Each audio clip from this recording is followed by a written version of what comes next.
right, I got it so I can see the comment. What's up, everybody? It's your girl Erica from the Classy Climb blog. Listen, many of you have been messaging me, talking to me. Erica, where is part 2 of Miss Tasha's video? Now, I know when we did the video the first time, many of you were saying, got a little feedback, Tasha might want to, I don't know what that is. Many of you were saying, hey, Erica, y'all didn't even talk about how she paid off $80,000 in debt. Y'all didn't even talk about how she paid off all these different things. And I was like, I know. We didn't give you the tips. We didn't give you the strategies. But guess what? Through the winter wonderland of Detroit, she's here with us today. She's made it. She didn't freeze to death. She stayed inside her house, hopefully. Anyway, introduce yourself to the audience. Unmute yourself too, Tasha. You're muted. Unmute yourself. Okay. You got it. I'm good.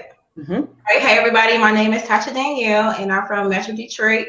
Met Erica at FinCon and I paid off $80,000 of debt before the age of 30. So I'm here to share that story with y'all today. All right, I love it. Listen, you guys know as we come in, we want to give a shout out to the key resource today, the landlord fuel mug. I don't know if you can see it well, but you know, when you come in, we always want you to do what? Hit the like button, drop your city and state. Let's see who some of y'all are. We already got some D-Town in the building. We got some Georgia, Cincinnati, -27 today. God bless you. But what's up, everybody in chat? We got Raleigh in the building. Listen, if you guys didn't catch number 1, we'll have that link below the video. If you don't know who I am, I'm Erica Williams of the Classy Climb blog, 6-figure YouTuber. Lots of crazy investments I have going on right now. But outside that, I love connecting with people at events, conferences. I'm going to 10X conference this weekend, but I met Miss Tasha at the FinCon. You know, I did a ton of videos on FinCon and how we're going this year, and we want as many people I can get to go. I'm like, go. It's a great opportunity because I got to sit at a table. Tasha, I was telling them I sat at a table and everybody at that table was young, Black, and had great jobs and great investments. And it was like all the stereotypes dispelled, right? Yep. And I really enjoyed that because I just think, I think people kind of are buying into media hype, right? That you're a good person, nobody's thinking about that. That's not important topics. It is a very important topic.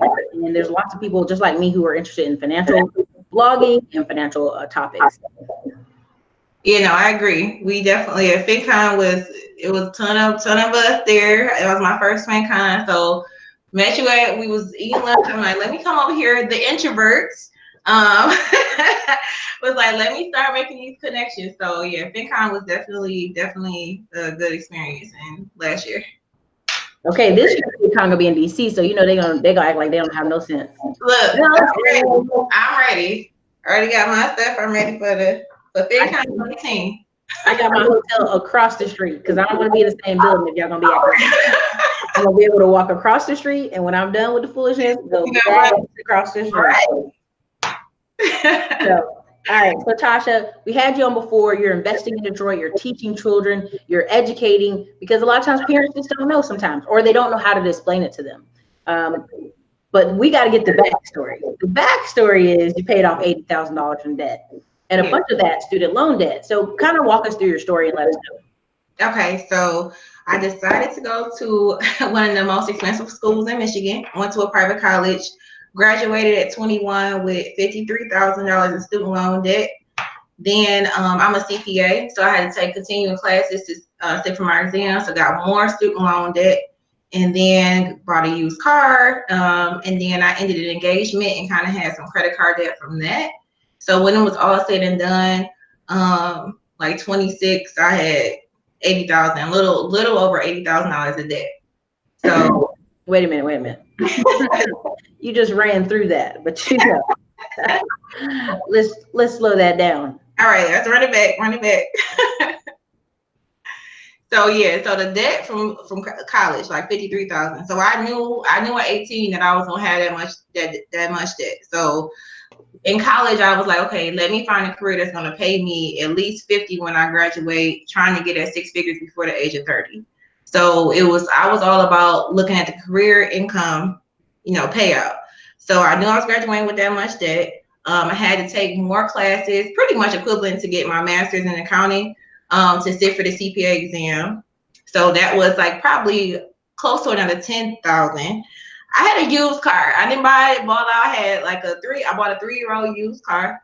So that was like another 17. And then an engagement. 17,000. What was that car? An Impala. That last. Oh, you know. Look, I drove that car to the wheels fall off. Okay, I just got another car. I want to say like 2 years ago. So I drove that car into the ground. Okay. And then I had some small credit card debt from I was my own bank in college. So I grew up Section 8 housing, low income, single parent household. So the credit card that I had was me buying books from school. Any gaps between like my loans that came in and my tuition, I had put it on the credit card. So it wasn't like I was just balling out, buying what I wanted, going on these great vacations. It was literally for me to be able to get through school.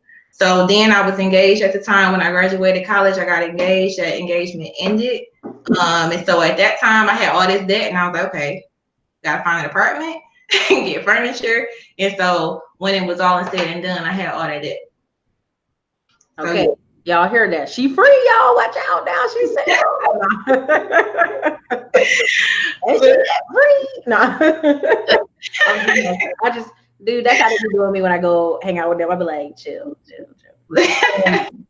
So I'm just gonna walk that back. Y'all heard that. She knew going in, $53,000 in debt, 10,000 in debt for the additional certification. Sound like it? Yeah. 17,000 on an Impala, y'all, not the Impala.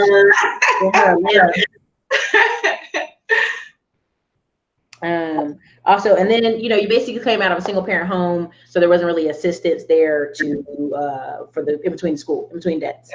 So, the funny thing is, I worked in the financial aid office. I think I told you that already. And people be in there just balling out. People like you, we would try to go, what other scholarships can we, get you on? Yeah. But people fall through the cracks all the time. So, was your college up north, down south? Say that one more time. Was your college up north or down south? In Michigan. I went to Albion College in Michigan, so private school in Michigan. And I went there because I was like, okay, they came to my school presenting like graduating 4 years, and I wanted to go to a small school. I did apply to Michigan State, U of M, got into those schools, but I just wanted to go to a smaller college. So it's like 2,000 kids, residential college. So I went there. So yeah, in Michigan. Hey, I was at an in between. At the time I went to East Carolina, it was small, and then it got like 30,000 students. So it went from like 10 to 30,000. It was like cray. And it's a party school. It made all these Playboy lists every year for party school. So one year it was like 8 girls to 1 guy. Next year it was like 8 guys to 1 girl. So because all these guys have been reading and like Sports Illustrated, they were like, "We going." I should have went to that school then. Oh, the financial aid office was in college, Doug. People always be like, how many jobs you work, Erica? I'd be like, I posted a thing on Instagram today and be like, should, would, could. I try them all. I'd be like, let me see. Look, we be talking about when you was at Lowe's, when you was in the property management, like you done did some of everything. But yeah, to your point, I did, financial aid because I did come from low income. And my FAFSA was, the income on there was so low, they was like, how are y'all living off this? Even with that low income, I wrote to the state to try to get more scholarships. I had a really good GPA. I definitely, looking back, I could have grinded more to get more scholarships, but it is what it is. I had that much debt, but like now I see the headlines and everyone's like, oh, this student loan debt, and I get it. But at 18, I knew what the outcome was going to be. That's why when I went to school, I didn't feel like I had the luxury of finding myself and doing passion. It was like, no, you got to come out and you got to be able to pay this loan back, all these loans back. Oh yeah, and then they'd be sitting there with like 15 grand to I'm struggling. 15 grand, you can pay 200, you can pay $1,000 a month and be done in a year and a half. Listen, you can work a part-time job and just mail the check to Sally Mae. Just mail it. And be done. And so people be out here playing games. They be out here like, oh, I didn't know it was gonna cost that much. Every time we were in the financial aid office, we did the math breakdown for them. If you do this, your monthly payment gonna be this. Yeah. Your monthly payment gonna be that. And people still play like, I didn't know. No, I remember seeing the promissory notes on the screen, like this is gonna be like auto projected at 18. I was like, okay, that's why I went after the career that I was gonna pay. I double majored in college actually. Econ is like psychology is my passion, but it was like, am I really gonna go through 8 more years of school after this and take on more debt? No, like I didn't have that luxury. So I get yeah. I mean, and here's the thing, I don't think many people have the luxury. I think it's very few. They act like they do though. And then be like, I don't know what happened. Be like, I know what happened. You was lying. But I think that's a good part, a testament of your story, because I was going to do a video the other day about people saying, well, you know, I came out of single parent mom home. I just can't because of this. And it's almost like a narrative. It really is a narrative. You're selling yourself. And I think we have to be very careful what we're selling these young kids, because I'm a big believer in no excuse. Like, no excuse. Oh, and I'm sorry. Go ahead. Because I look at the childhood group that I grew up with. We all grew up in the same Section 8 projects or whatever. It's only me and one friend that is on our grind, like who are professional, investing, still trying to elevate. Everybody else is like, I'm not gonna say everybody from that same hood. I don't like, right? Looking like, don't get beat up. I'm just thinking like that mindset is like, you know, you bump into them and it's still like, oh, I'm just trying to do this, I'm trying to do that, and it's like, I don't understand what you're still trying on. So it's just like, I just always had that goal. Like, I didn't want to come back to where I grew up at, and I just gotta do what I gotta do. There's a saying by Thomas Sowell called "the bigotry of low expectations." Yeah, and it's essentially saying the racism that people experience is not as bad as is the self racism, where you're like, I can only do this, or some teacher is telling you can only do this. It's the low expectations that's the worst kind of racism, where you just expect because this child came from here, they have no future. That's the worst kind, right? Of course, somebody shooting you, stabbing you, all that stuff is bad too. But we have a lot of children who leave certain communities, and it's here, right? It's not anybody stopping them, no hand on your back, but it's essentially, oh, well, I can't do this, and you can. There's no. I would say in this day and age, when I meet people and they go to community college, I go, oh, what did you go to community college for? Oh, you know, I just took a few courses. No. We can't be just taking a few courses for the Pell Grant. That's not what we got to do. You know what, you guys, it is a little bit of echo. I think it's because Tasha doesn't have a headset on and I do. So y'all are hearing me talk to her. So hold on. Is it a bad echo? I can go grab some headphones. Go grab some headphones, because you know they'll try to beat us up later. Oh, I know. And I got to do a rant video. Let me grab some headphones. Sorry.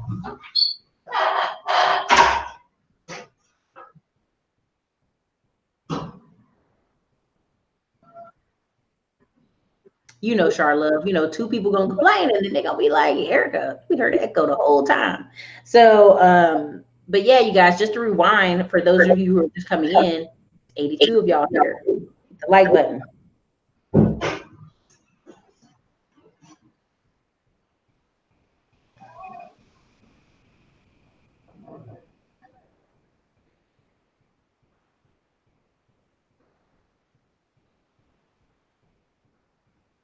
Y'all see Tasha done ran up off on me, y'all. She gone. Her house so big, y'all. She all the way in the back. Like, hold on, let me get my headset from the back room. Watch out, y'all. I'm really trying to find some headphones. Listen, we might be out of luck. I think. Crap. I literally keep them right here, but look. Most people saying it's not that bad. Most people are saying it's not that bad. Okay. All I'll do is I'll mute you, and you just click the unmute button, so they can't hear the feedback. That's all. Since they want to trip. Okay, so I'm gonna mute you so I can talk unfeedback. Okay. Y'all be tripping. All right, for those of you who are just coming into the video, you just see the beautiful Miss Tasha come through. She is a very highly skilled lady. Now, what had happened was she went to college. She got $53,000 in student loan debt. She got an additional $10,000 in student loan debt because she was getting some certifications. She got a $17,000 Atlanta's best, Atlanta's finest Impala. She was in the, she was in the streets in the Impala pretending to be a police officer. So 17 grand on that.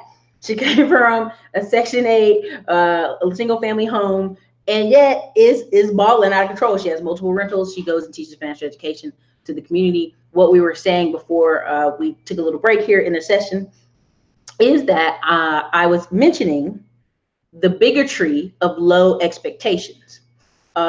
Really great 3 books you guys should check out is The Disintegration of Black America by Eugene Robertson. He's great on this. Talks about the 4 different classes you have in Black America. You also have Thomas Sowell. People argued that they don't like him for whatever reason, but he grew up in Brooklyn, New York when it was like real poverty, right? 1930s, 1940s, 1950s. But he said you live beside rich Black people and poor Black people, and nobody was out here trying to. He's like, he used to sleep with the window open, nobody was, it wasn't that kind of violent or rob each other kind of mentality, right? So again, on that note, I'm going to let her finish, but she went to a smaller college. And that is so, I mean, I like that because I think you get to design your life. And with the bigotry of low expectations, what we were talking about is she's bumping into people she used to know and they're trying still, but here's my argument. You're in your 30s. There is no try. It is do or don't do. So go ahead, Tasha. Unmute yourself. Yeah, no. And so back to your point, and that's running into people I grew up with, and then that's why I do what I do with financial guarding. While I'm going into the schools that I grew up in and teaching them the point of dream big. Because if you live in a low income area, especially a Section 8 mindset, you got the survival mode. You're not thinking about how I can elevate myself. So you, as a parent, that goes down to the kids. So that's why one of the main things I do with financial guarding is teaching that, like, it's more than what's just in your neighborhood. It's more to, you can be successful without just playing sports or something like that. You know what I mean? But just, yeah, like when you had the video on class and you were talking about that, like everyone, you got a whole bunch of single mothers and kids in this area. And I literally would go to school every day, walk past like a group of people who was out on the block hustling. You see eviction letters. It was nothing for us to see eviction letters on doors, people stuff thrown all out. Like, that's what you see. You kind of just get used to that. So, yeah, to your point. Listen, y'all know I'll go on a rant, but I'm gonna hold it because this is her interview. Okay, I'm holding it for the next day. It's financial garden, not guardian, but financial garden. The biggest thing I think we can take away from your situation is what you just said. It's the difference between living, surviving, and thriving, right? So these people are surviving, but they're not thriving. And what people don't understand is, now here's, people gonna get controversial with me, but a lot of times when people are working hard, what they mean is they're working all these hours, they're exhausted, they're tired, they don't have the energy to think, okay, where I need to be in 5 years from now. You need to have a little bit of breathing room to be able to do that, to be able to think like, okay, this isn't working. We need to be able to go this way. Because I'll talk to people all the time who are in their mid 30s and 40s. And I go, what happened? Well, 5 years ago, I should have did this, or I should have did that. And when I tell people about a lot of my friends, that's why I loved it. That's why I did that class video. I'm gonna do another class video. I'm meeting people who went to school for engineering that was really hard in school for 4 years, really hard. But now they're 30, 31, and they're taking 6 months off work because they have a highly demanded skill. And they've already made $1 million in their lifetime, and they've saved 10 to 20% of their money. Yeah, they had a degree that cost $100,000, but they already paid it back. So, we just want to kind of get there. I just want to say that, but go ahead and pop back on. Meet yourself. I know, I'm gonna have to get used to, like, I'm just over here about to start talking. I'm like, can't nobody hear me? But no, like you said, high earning. So that's what I went when I was in school. It was like, I remember day one meeting my advisor. Like, he's like, "What are you trying to do?" I'm like, I need to have a career when I graduate. Like, I need to be making money. That's all how do I get there?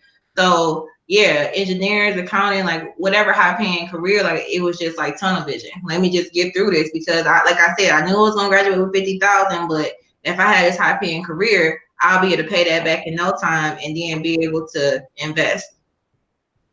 So I say, what's the last 5 years look like, right? What's the last 5 years been looking like for you? Okay, so the last 5 years is when I came out of debt. So I can back up and explain like how I paid that off too. Yeah, Um, the steps and the tips. They love yeah. that. So I was, like I said, I knew I was graduating with that much amount of debt or whatever. At church, we had brought Michelle Singletary, and she talked about living this debt free life, right? And I was like, debt free life. Like, I just know my mindset at that point was you have a good credit score, whatever bills you have, you pay that off, you get your good salary, you just live. Like You that, empower. yeah, like that. Look, that's what I thought, right? Look, I'm keeping it real. So like, okay, even with being in school, it was just like I'm gonna elevate it, I'm gonna get there, but it was just like this debt, it was like normal. My friends they coming out, they was in medical school, like they gonna have even more debt than me. So it was just like, okay, whatever. And I was working on paying off the debt, but when I heard her speak, I was like, okay, let me go all the way in with this, how can I pay this off as fast as possible? So then I, got the Googles on. At this point, a few years back, like 2012, so in the 2012 podcast, financial podcast is not like they are now. You know what I mean? Like it wasn't Erica classy climb back then. It wasn't all these videos and YouTube like it is now. So I was Googling, I came upon that snowball. So at that point, I listed knew all my debts already. I'm listing them smallest to largest and started just attacking each loan one by one. I didn't debt consolidate. I didn't get any student loan forgiveness. I didn't hit no lottery. It was just me straight up budgeting and doing a debt snowball. And like I said before, I was engaged. I ended that engagement, and then I had to find my own place, right? She And said, I'm done. I'm done. And I had to find my own apartment at that time because we were living together. So I just drove around like looking for rent to find some cheap apartments. I didn't have the luxury of going back home. Wait. Before you finish, wait, hold it. Did y'all hear that part? She looked in the window for those for rent with the red and the white. You know why? Most people know they're gonna be cheaper and the landlord gonna be a little less on them fees. I'm just a little bit of commentary. Go ahead, unmute yourself. I'm sorry. Go ahead. No, that's true. I ended up finding a complex. I'm in Michigan. I found an apartment like 20 minutes off of Detroit for $500 a month. It was out the way, but I stayed there the whole 5 years. I stayed there. She only went up on the rent $40 because I was such a good tenant. I kept my apartment home. So, but then translation, I'm in an accounting firm at this point. So my colleagues, they living in a young professional area where the area I really want to live in was a good $1,200, $1,300 a month. So I'm like, I can't do that. I'm gonna live out in the boonies, be uncomfortable, ride this Impala that's used, to be able to throw all my money towards that. So that was the start of it. Finding low cost living. I was doing a debt snowball at this point too. Once I got, I had the apartment. So once I paid off one loan and back up, debt snowball again is listing all your debts largest to smallest. You working on paying off the smallest balance first. You're not looking at interest rates. You're not looking at none of that. So I literally just had an Excel spreadsheet. I didn't use no fancy app or nothing like that. And was just working it. Paying after I paid off one balance, I went out of town. I rewarded myself. So I went to go visit a friend out of state. Yeah, it wasn't just grind. Like I'm sacrificing where I was at. I was out here just like living away from friends, far away. So even going to happy hours and stuff, I would plan ahead. Like, okay, this is how much money I had cash envelopes. I got $20 to spend. How you gonna make this work? I couldn't drive all the way back home, drive all the way to rural local, whatever, do happy hour. I have to just plan on staying in a certain area, pack a lunch, pack extra snacks for real to be able to go network with my colleagues. So it was fine. It wasn't like I'm not sugarcoating this. It was like a lot of sacrifice. But after I did it, I was like, let me go visit a friend out of state. And then even when me rewarding myself, it was on a spirit flight. I mean, I literally was rolling myself up and Tell them what a spirit flight is, though. They don't. Some people might not know. Does everybody know what a spirit flight is? Put a one in the comments if you know what a spirit flight is. the struggle plane. So listen, I don't, if I can choose not to fly spirit, I choose not to. That's just me. But back then it was like, okay, either I'm gonna find a Spirit flight, or I'm gonna drive to visit my friends. I like driving long distances anyway. And then I'm gonna come back and I'm gonna tackle the debt again. But something about doing a debt snowball, it like you try to look for more money. So I had changed jobs, left the firm, and I found a employer that play overtime. I'm an accountant, but accountants at the firm, you don't get overtime. I'm working 80, 90 hours a week with no overtime. So I found somewhere where I could go and I was getting overtime. So I was putting in 18-hour days on certain weekends just to get extra money. So it was all about like, if I get this extra money, I'll be to pay this balance off. You get this momentum because you just see all you need is this 4,000, whatever, and you just tackle the debt. So that was a debt snowball. And then me budgeting, again, Excel had all my income, what I was bringing in, my expenses. My expenses were low. I had one account to pay all my bills in, and then another account was for like my groceries and my gas. I pulled that money out and used cash to pay for stuff. So that's what I was saying before, where I would have an envelope with $20 in and spend. That was it. Like once that money was out of those envelopes, that I was just sitting at home, and that's what I had to do. Okay, hold on. I'm gonna meet you. You know, we gotta let you know. I don't want you to be talking and not know. Listen, y'all. I just want you. My audience was cracking me up because first thing when she said spirit, I said put a one in comments if y'all know what spirit is. Man, people in here talking about soul plane. They in here talking about flying bus. They, y'all are wow. You know, y'all doing the most. But listen, this is what she's saying is spot on. Even though people like Dave Ramsey's too extreme. But when you're extreme, you want to get through it faster. And even though she rewarded herself, listen, homegirl was down there partying in New Orleans, didn't call me to the last minute. I mean, I know what you're doing. Nah, nah, she was in Houston. But that's the key, right? Because it kept her on the path. Because most people would have been like, well, I paid half of it all and kind of quit. Right? People would have got halfway through. And that's the case. That's the most important part. Again, one person said, flying spirit, we provide a plastic chair with no leg room.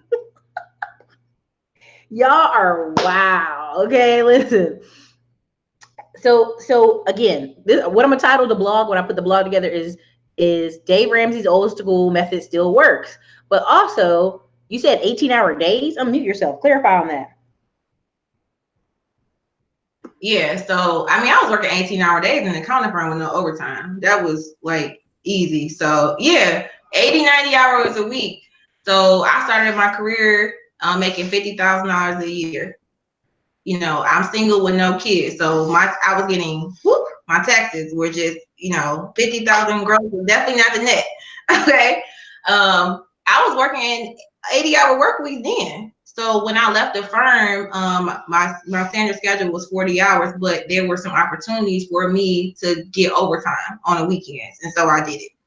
And then all that extra money, at the new employer, I had bonuses too. All that money went to debt. Like it wasn't like I'm gonna ball out or I deserve this. No, it wasn't none of that. Some more. I think when we think about budgeting, we always like, okay, get rid of the Starbucks, all of that. Like I was already living on minimum already, so the manicure stuff faded off. Just that type of stuff, like the self-care. I know when you're in a self-care moment, I don't want people going crazy, like I gotta have this done. But I mean, I made some cuts everywhere possible because I wanted to get out of this debt. And before going in on that, it was kind of like I got to my why, like why did I want to do this? I was tired of, at that point I had worked the 80-hour weeks and I just felt like this ain't even worth it. Like I don't even get to do nothing. So I was just like, let me get out of debt as fast as possible to travel more and figure out my purpose in life. I couldn't figure that out working on those hours a week. So this is what I want to tell people, because I think people, take a gap year, travel while you're young, do what you want. And here's the problem. The bill comes due. You got a lot of YouTubers reaching out to me and reaching out to other people like, hey, I'm moving back home. And I'm gonna buy a house in my old small town that I didn't really want to be in because I've been in China or Thailand for 2 years and I'm out of money, right? I didn't build the business right. I didn't do the online stuff right? A lot of those people are living overseas for $1,500 a month. Okay, they're not living on American dollars. They're not balling out American style. And so I just want you guys to, understand that this is important. It's easier if you get rid of this now. So now she got all the year. She want to take as many vacations she want. That money gone, 80K gone. Now she has rentals, and that's the next part. So we definitely gonna tap on that. But before you get on it, Crystal Gray, thank you so much for the 1999 super chat. That's enough to get us on Spirit, man. Man, thank you, man. She gave us $20. Yo, I can fly on Spirit to see you. I just thought that was funny. Also, somebody said it's an Air Greyhound. Y'all are stupid. Unmute yourself. I cannot. I can't hear you. Unmute yourself. I seen Air Greyhound. I was cracking up like, wow, they going in. Look, y'all, it ain't that bad, is it? Go ahead and tell us how you got to your rentals after you got debt free. So I had another mindset shift too. You really gonna crack up at me. So after I paid off all the debt, I'm like, yo, I really want to live downtown, want to live in a high rise. So I'm moving, live downtown Detroit, live in a high rise. And I was just kind of like, okay. Oh, let me back up too. I wasn't that extreme. Like people always talk about Dave Ramsey about not investing. When I was paying off all the debt, I did contribute to my 401k. A lot of people ask me that. I contributed up to the match. So I did have that going. As soon as I paid off. I forgot about that. I totally forgot. Yeah. Yeah, people are like, oh, to me personal, my personal opinion, I'm just not gonna leave that employer match on the table because it's a part of my benefit. It's a part of my compensation package. So I'm getting that. So I did have like, some index funds or whatever, but it was just kind of like, okay, now I paid off all this debt. Do you want to buy a house? But Erica, you know what? You're gonna really laugh. I really wanted the Charger or a Challenger. This is my mindset. I just told you where I grew up. So I was like, now look, I wasn't gonna get no financing for it. Listen, be easy, Erica. I wasn't gonna get no financing for it, but I was like, that's dumb as hell. Like, why would you do that? So I was like, all right, I got money saved up. What am I gonna do? I went and I bought a triplex actually. So the cut to the end of the story. But I just want to bring. She had so much money, she was gonna ball out on a Dodge Charger, like.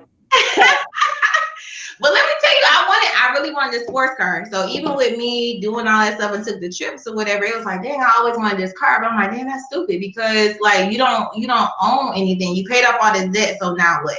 So thank goodness for great friends. My friend's a realtor in Atlanta, and she called me up and was like, hey, her husband just bought a triplex, and she was like, we got 2 renters.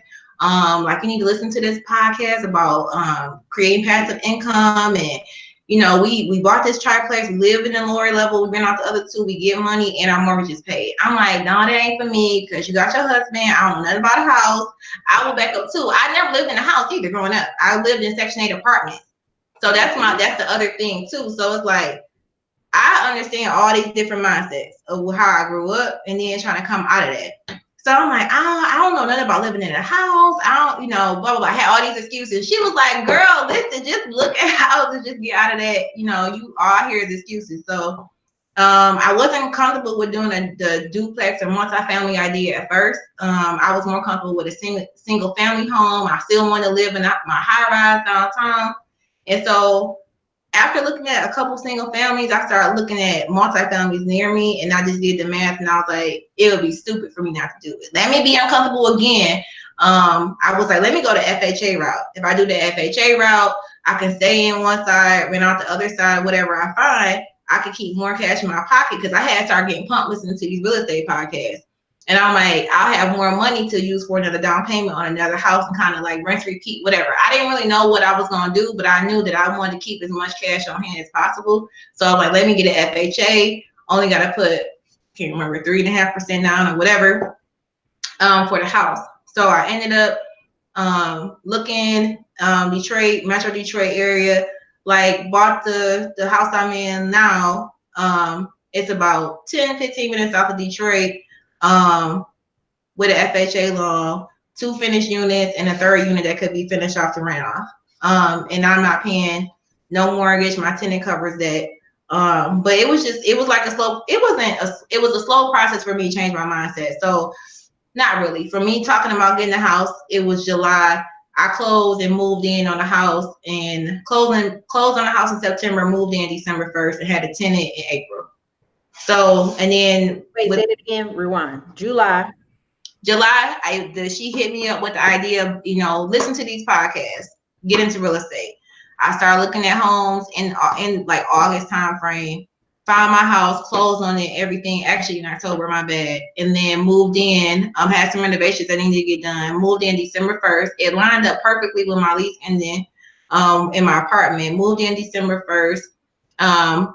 Hired a property management company too. I left that out. They sucked. I had to fire them. And I decided to just manage it myself and found a tenant. That tenant moved in April 1st. And it covers my mortgage, my taxes, everything. So that's just more money in my pocket. Because again, I don't have any debt. So I don't have these payments that I had before, and I don't even have my rent. So now it's just more cash for me to stack up. And I use some of that to buy my second rental property. About 4 or 5 months after I got my tenant in my duplex. So now I have 2 properties and looking to get the third one in the next couple months. Thank you, girl. Listen, I'm gonna mute you for a second, but you already know it's a number love. Go in. So look, y'all, I could rant, but I'm not. Listen to the story, listen to the projection. Section 8, she never even lived in a house, always apartments. Went to a small college. What gets me paid? What puts the money in my pocket? Got the job. You already working 80 hours. Let's go get a job that's going to pay you the overtime, because I can't do that. That's a no, okay? Then at that point, it's like dominoes. See what we got with a lot of people with analysis paralysis. Maybe I'll do this, maybe I'll do that, maybe I'll try and try. There is no try. Yoda says there is do or no do. Okay, you do or you don't do. And again, we have a lot of people who go, well, my first house got to be the best house. And stop. All this stuff is people just doing mental gymnastics to explain poor preparation, lack of preparedness, however you want me to say it. Also, lack of making a choice. Make a decision. This is the biggest thing. My mom is military, 26 years. You say, make a decision. Make a decision. It used to drive us crazy, but it was important because you have young kids who are like, I don't know. I just do whatever. No, you got to make a decision, because the decision you make affects the next 5 years.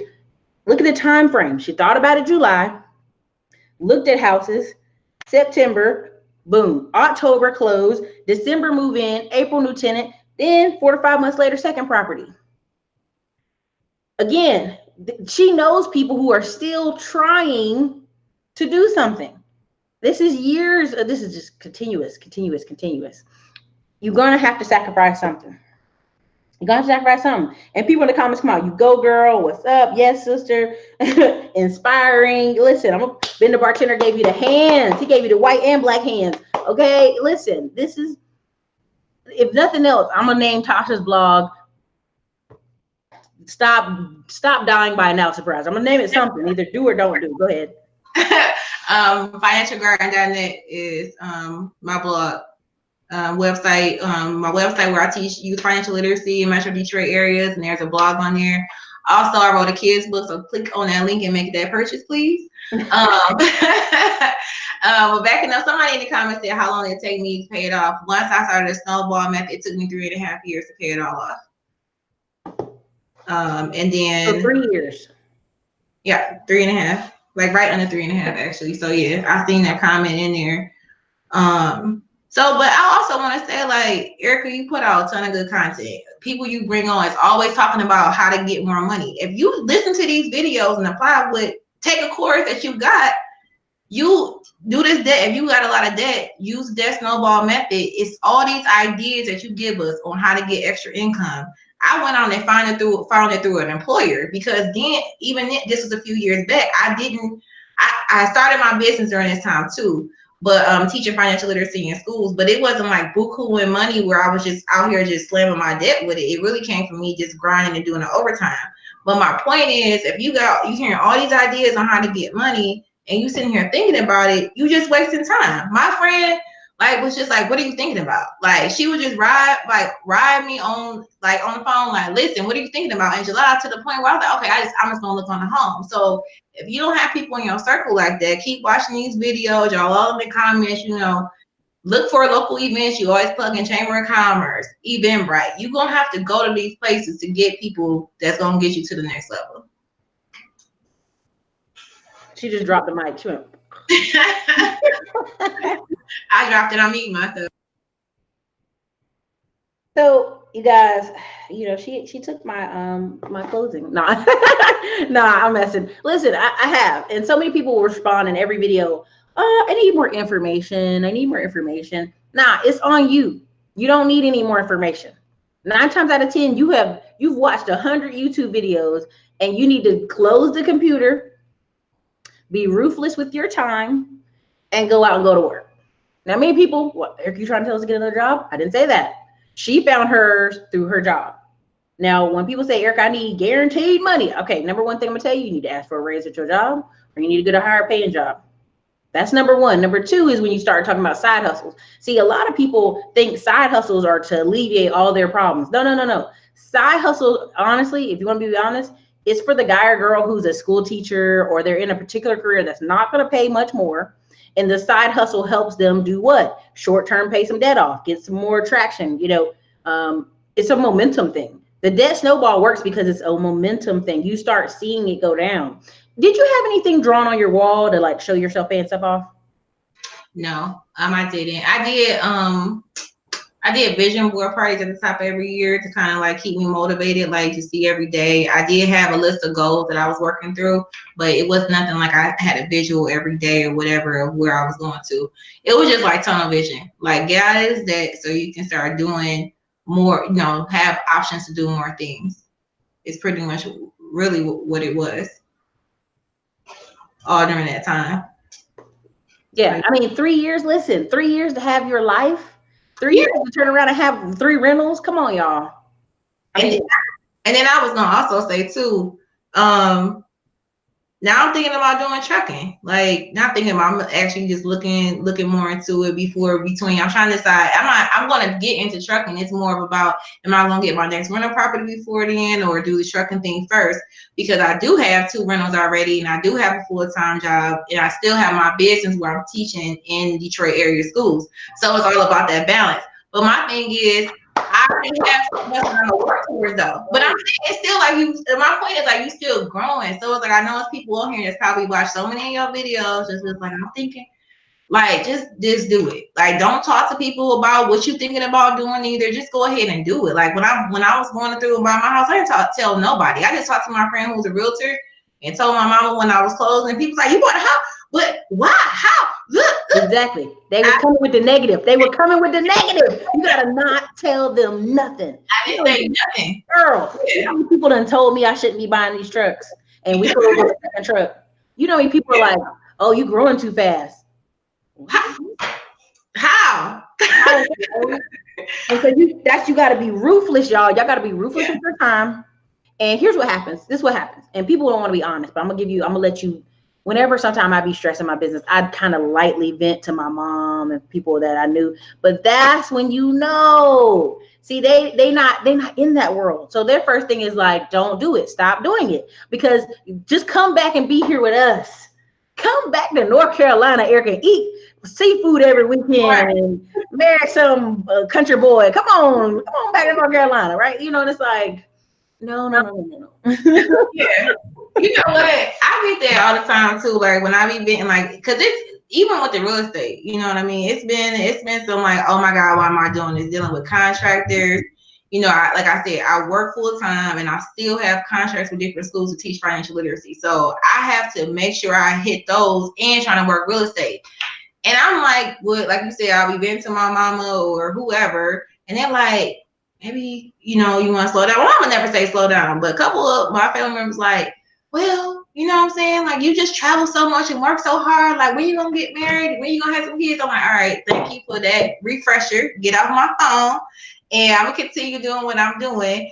But you're right. I try to hold that in and talk to people who can relate, and that's not going to be telling me to go the other way. Who's going to have some suggestions, and not just like, oh, just drop that in, just find a better, higher paying career. It's like, I know I'm trying to get out of the 9 to 5, so I'm going to keep grinding on the other stuff outside of that. See, listen, y'all. See, y'all didn't hear it, but y'all need to hear it now. Okay, this is what happens. This is why I've been real big on super teams and building your community. So many people move to Texas, they excited, they get a new job, and then they go, oh, I'm lonely, I don't hang out with people. And their family go, what you do? Come on back. And when I worked in apartment management, every year it'd be tons of people going back. I'd be like, but you hate California. The taxes are terrible. This is terrible. Yeah, but I ain't meet nobody, or I ain't do this year. You've been in Texas 1 year. You didn't go out 2-3 times a week to meet new people. You didn't go visit new places. And so, yeah, you're miserable here. And this is what I'm trying to get y'all to see. Even in business, like when I'm on the phone, there's 1 or 2 people I get on the phone with. And it is like a session of like, you ever seen that thing where he's like, I want to get like you. No, I'm trying to get like you. I'm trying to get like you. We do that on the phone. There's 2 or 3 friends I have where I'm like, I'm trying to get like you.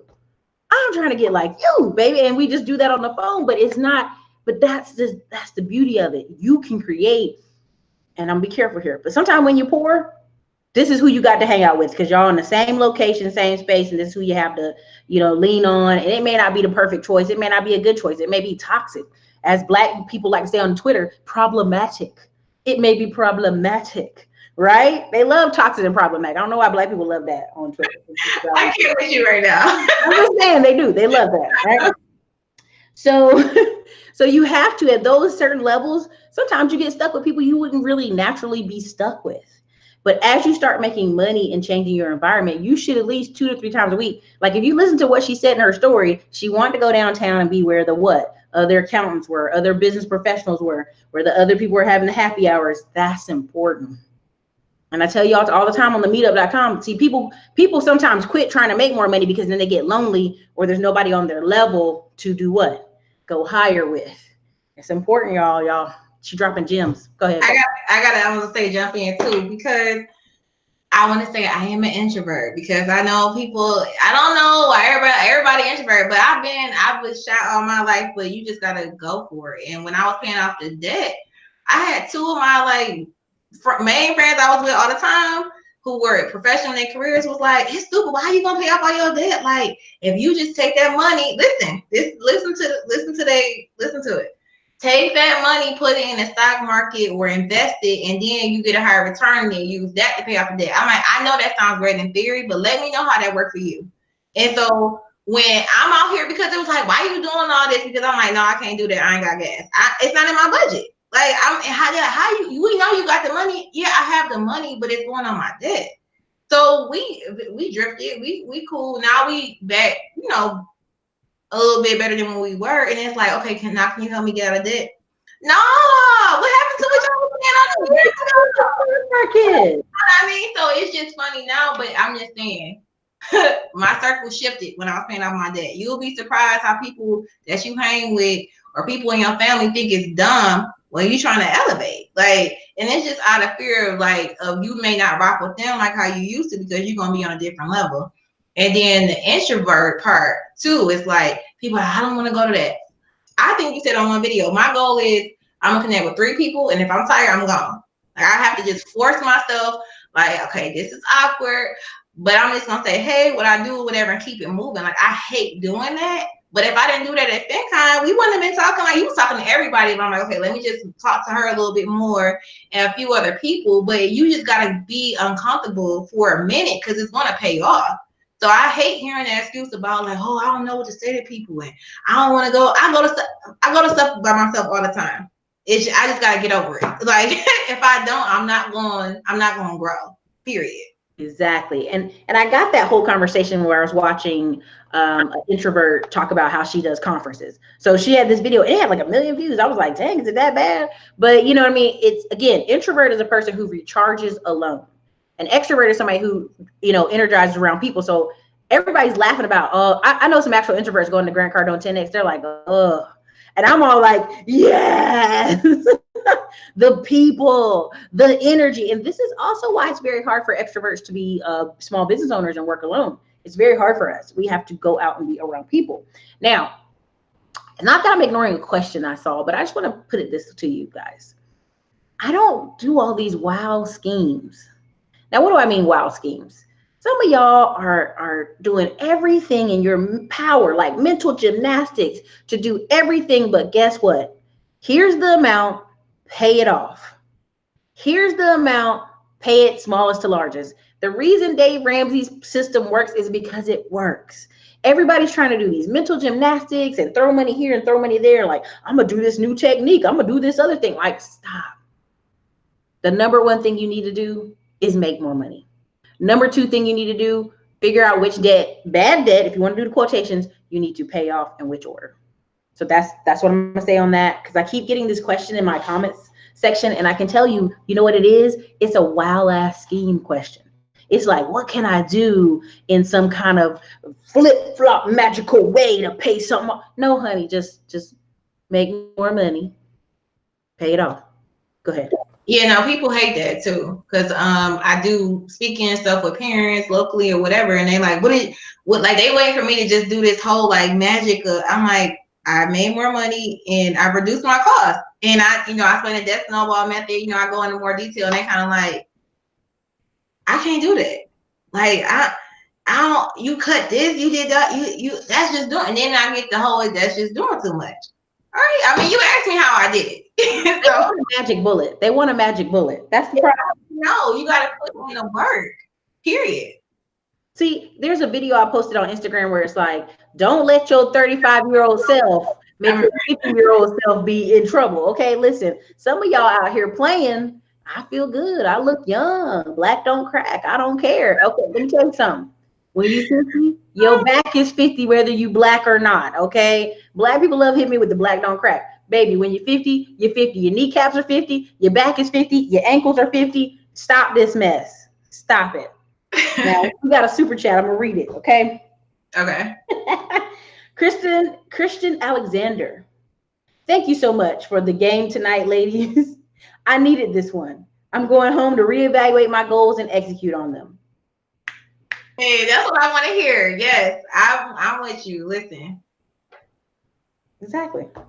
I mean, again, let's keep it real.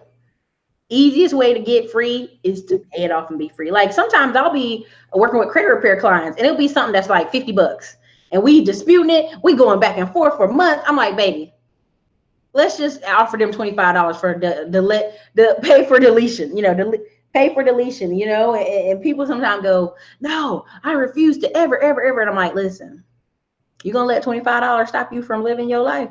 Exactly. No, and listen, everybody got a story. I share mine from the beginning. No, I'm serious. I've heard every possible sad story there. I'm not ever, but I'm just saying everybody got a story. You just gonna have to work through that. I'm not gonna say, oh, you're a single mom, you could just figure it out. Like I understand the struggle and everything, but if you always gonna have this woe is me mentality, and you over here watching stuff like this to try to get you out of that, you just gotta apply it. Like you just said, just do it. It's not gonna be easy, but you gotta start somewhere. It's like the overall thing. Facts. These are the facts. So look, I didn't want to take up all her whole night, and I'm getting ready for the Grant Cardone 10X. But what are some things you have coming up this year as far as working with the kids? So I got a few lots of train of thought. So I'm in a school right now. I'm finishing up that school year and just really working on ramping and hiring people to get more contracts with the city of Detroit is what I'm working on this year. It's a lot of recreation centers that are being built and like some summer programs going on there. So working on getting those contracts and hiring staff to go in and teach the students my curriculum that I created. So that's number one. So I'm really putting all my effort right now into financial guarding. Because that truly is my purpose. I really love teaching, working with kids, especially in the neighborhoods that I grew up in, because I get the whole mindset. It's easier to think about it, but I actually lived it and like explaining it how to get out of it. So that's number one.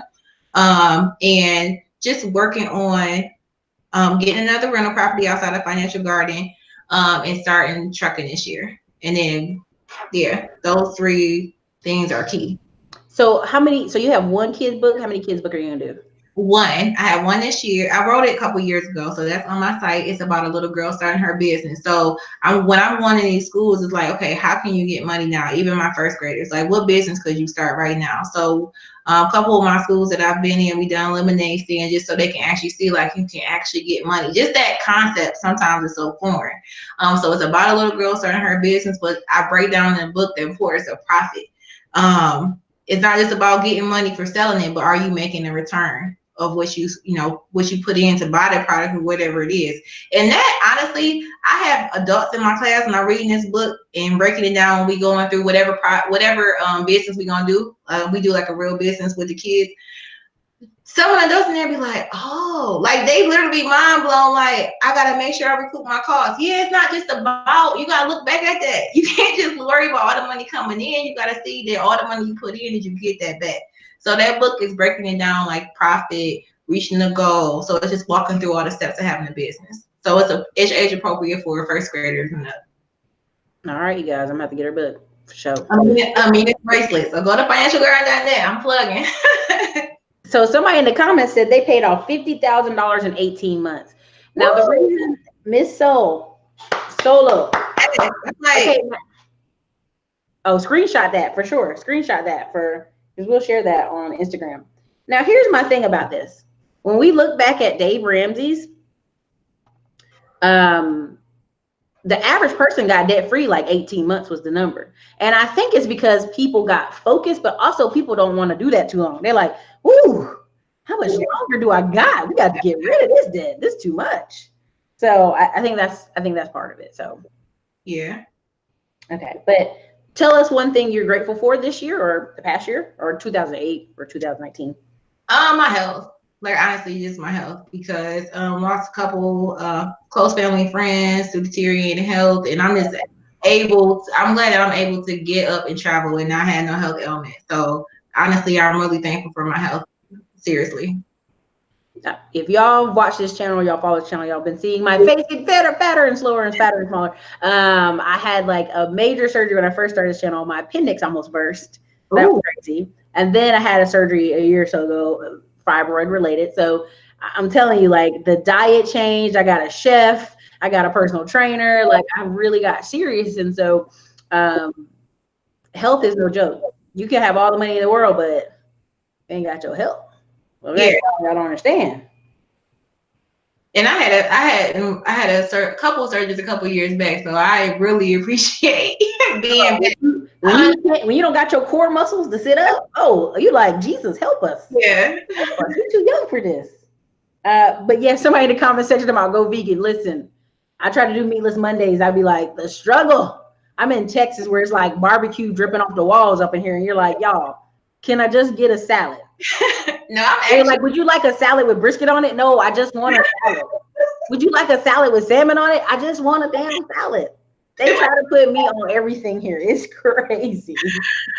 No, I'm not going to say I'm sticking to it, but we did a 21-day fast at church, which is Daniel fast, which is vegan. So everybody black I know is doing the Daniel fast right now. I ended it, and I'm still carrying it on. So it's easier to get into. So we gonna see how long I stay on this way. But whoever said the comment, yeah, I'm attempting to do vegan. We gonna see how long this lasts though. This is what I promised myself. While I'm in Florida, I'm gonna just do lots of fish and veggies. That's the max of the promise. Now, if I go to Red Lobster with people, I cannot stop. Our group wants to go to Red Lobster, so I cannot be the sole person not going. I'm just saying. Anyway, like, thank you, Tasha. I really appreciate you coming on. And I'll put all these links together, and I'll put a little blog together tonight because I really want to get one done this week. Okay. Thank you for watching the channel, girl. And so, look, we're gonna talk off air, but you need to come on back down to Houston. I got me a friend in Houston now, so you need to come on down to Houston, girl. Let's come down to Houston. I'll be down, but thank you for having me. All right. Hey, everybody, if you want to reach Miss Tasha at Financial Garden, Doug has been, thank you so much, Doug. Thank you. Yes. You've been popping your links in here about 3, 4, 5 times. Everybody, the link that Doug has been posting in the chat is her link to her website, Financial Garden. Please check it out. She has books. She's teaching. You'll see her at FidCon. We might have to do some kind of happy hour and take over DC in September. But yeah, I'll be back up in Detroit when y'all not in the Arctic weather. Don't come now. Please don't come now. I don't even think y'all left the house today. Don't even try it. So anyway, yeah. So, okay, y'all. This is Erica from the Classic Climb blog. How to pay off $80,000 in debt, part 2, student loan repayment, private school going Miss Tasha. Hit that like button if you watch this video after it renders. Tasha, tell the audience bye. Bye, everyone. I had to unmute myself. Thank you for watching. Bye. Hey, where can they find you on Instagram? You gotta say your social. Financial Garden. I'm at Financial Garden on Instagram, on Facebook, and go to my website, financialgarden.net. Doug been plugging it, so. Thank you, Doug. One of the best Black moderators on YouTube. Thank you, Doug. All right, everybody. This is Erica at Classic Climb blog. Later.